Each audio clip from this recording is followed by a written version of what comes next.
They were ordinary tourists, looking for fun.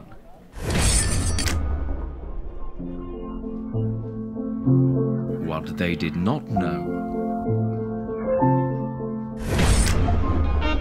is that they'll witness history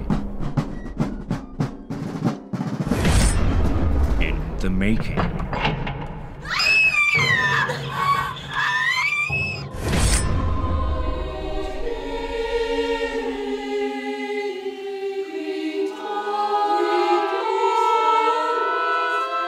And get the opportunity to change history forever. What will they do?